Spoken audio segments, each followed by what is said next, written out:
राज्यात स्थानिक स्वराज्य संस्थांची निवडणूक कधी होणार याबाबत सर्व राजकीय पक्षांसह मतदारांना उत्सुकता लागून राहिली आहे। पण आता त्यासाठी फार वाट बघावी लागणार नाही। केवळ काही तासातच राज्य निवडणूक आयोगाकडून त्याची अधिकृत घोषणा केली जाणार आहे। मतदार याद्यांमधील घोळांबाबत तक्रार करण्यासाठी विरोधी पक्षातील नेते दिल्लीत दाखल झाले असतानाच राज्य निवडणूक आयोग आजच महाराष्ट्रात धमाका करणार आहे। मागील काही दिवसांपासून राज्यातील मतदार याद्यांमधील त्रुटीचा मुद्दा चांगलाच तापला आहे। महाविकास आघाडीसह महाराष्ट्र नवनिर्माण सेनेच्या वतीने 1 नोव्हेंबरला मुंबईत सत्याचा मोर्चा काढण्यात आला।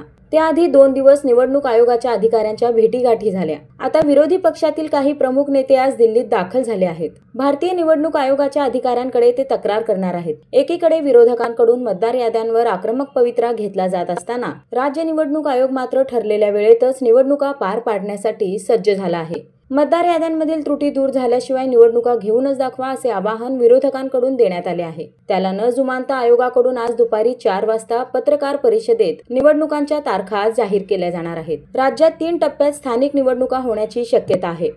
पहिल्या टप्प्यात 246 नगरपालिका व 42 नगरपंचायती, दुसऱ्या टप्प्यात 32 जिल्हा परिषदा व 336 पंचायत समित्या, तर तिसऱ्या टप्प्यात 29 महानगरपालिकांच्या निवडणुका होण्याची शक्यता आहे। आज आयोगाकडून नगरपालिका निवडणुकीच्या तारखा जाहीर केल्या जाण्याची शक्यता आहे। त्यामुळे आयोगाच्या पत्रकार परिषदेकडे आता अवघ्या महाराष्ट्राचे लक्ष लागले आहे। सुप्रीम कोर्टाने राज्यातील स्थानिक निवडणुका 31 जानेवारीपूर्वी घेण्याचे आदेश दिले आहेत। त्यामुळे आयोगाला त्याआधी सर्व निवडणुका घेऊन त्याचे निकालही जाहीर करावे लागणार आहेत। त्यामुळे आजपासून 31 जानेवारीपर्यंत राज्यात निवडणुकांचा धुराळा उडत राहणार असल्याचे स्पष्ट झाले आहे। दरम्यान आयोगाने आज निवडणुकांच्या तारखा जाहीर केल्यास विरोधक काय भूमिका घेणार हेही महत्त्वाचे ठरणार आहे।